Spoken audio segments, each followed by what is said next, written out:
Mahu tidak mahu pastinya ada penyatuan dalam parti politik. Tidak ada parti politik yang mampu bergerak sendiri terutamanya dalam situasi politik yang kita dapat saksikan kebelakangan ini. Seperti laporan berita sebelum ini yang mana penggunaan lambang PAS untuk bersatu dan PN boleh jadi penyelesaian terbaik bagi mengembalikan penyatuan ummah yang dilihat sebelum ini mungkin agak goyah ataupun mungkin tiada keserasian lebih daripada itu umumnya, dan ini antara perkara-perkara yang menjadi tanda tanya. Mungkin ada percaturan-percaturan yang dibuat terutamanya melibatkan pimpinan-pimpinan parti politik. Jadi kita nak melihat kepada bagaimana landscape dan juga skop penyatuan ini terutamanya selepas beberapa hari kita mendengar daripada kenyataan-kenyataan parti politik khususnya mengenai Melaka. Kita bersama dengan Dr. Muhammad Taufik Yaakob yang merupakan penganalisis politik yang juga pensyarah kanan Universiti Malaya. Assalamualaikum Doktor. Assalamualaikum.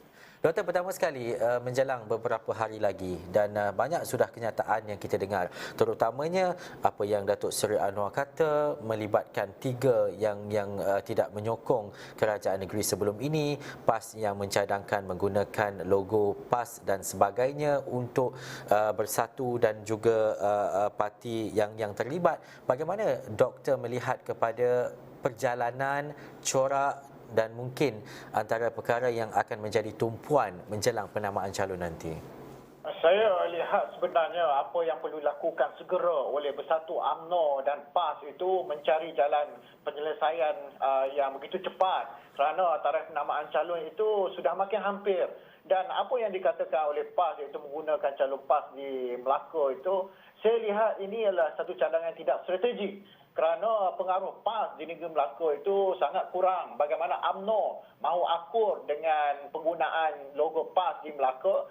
Tetapi saya lihat sebenarnya kalau PAS terus bersikap seperti primadona dan tidak mahu lagi menetapkan keputusan hingga sekarang, saya khawatir pertembungan tiga penjuru ini akan juga muncul di Melaka. Malah lebih daripada tiga penjuru akan menyebabkan perpecahan undi, melibatkan parti-parti politik yang bertanding. Dan bagi saya, kalau sukar sangat parti-parti Melayu, UMNO, PAS dan Bersatu untuk berbincang dan menyatakan persamaan tentang penggunaan logo, biarlah parti-parti ini bertanding atas tiket bebas untuk menentang PH. Kita lihat calon-calon yang berkaliber diletakkan di negeri Melaka, maka calon-calon ini bertanding atas tiket bebas. Biar rakyat pilih pemimpin bukan berdasarkan parti, tetapi rakyat menilai, rakyat Melaka menilai berdasarkan kepada kemampuan pemimpin.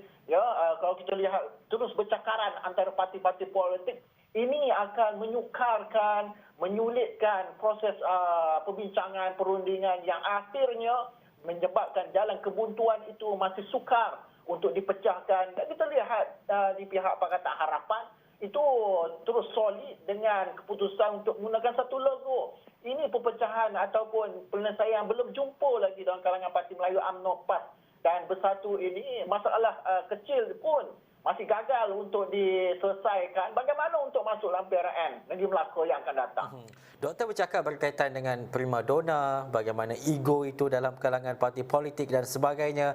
Pakatan Harapan mungkin ada strategi dan sebagainya. Bagaimana doktor melihat kepada selepas ini, contohnya untuk pembahagian kerusi dan sebagainya, untuk memastikan bahawa ia dapat disegerakan? Apa yang perlu dilaksanakan oleh kedua-dua parti politik ini ataupun kedua-dua komponen dalam parti politik ini yang akan bertanding pada pilihan raya? Untuk bebas kita akan bercakap kemudian, tetapi untuk parti-parti besar ini dalam Pakatan Harapan dan juga Perikatan Nasional umumnya, pecahkan ego politik dalam kalangan parti-parti politik Melayu UMNO, PAS dan Bersatu, dan mereka perlu lihat bahawa PRN negeri Melaka ini bukannya boleh mengubah dunia, tetapi PRN negeri Melaka ini untuk memastikan bahawa pemilihan mandat baru, pemilihan pemimpin untuk mentadbir negeri Melaka itu berjalan dengan lancar. Formula-formula penting perlu disegerakan.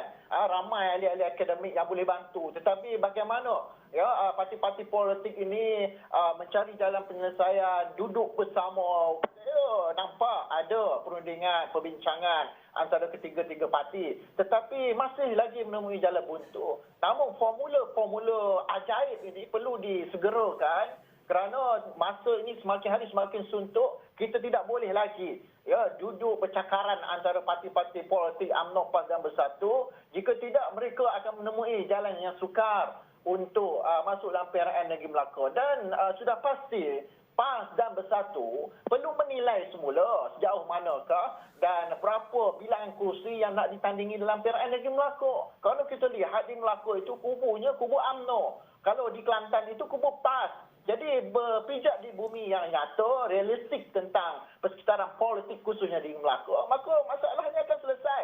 Tetapi masalah yang masih lagi berkeliaran dan menjadi satu kebuntuan kepada parti-parti politik ni, MN dan PN ini, mereka tamak dengan bilangan kursi sehingga menyebabkan tidak ada penyelesaian yang boleh dijumpai, boleh ditemui sebelum penamaan calon. Inilah sebenarnya yang masih lagi berlangsung, yang masih lagi terpahat dalam kalangan pemimpin-pemimpin, pemikiran pemimpin-pemimpin parti politik.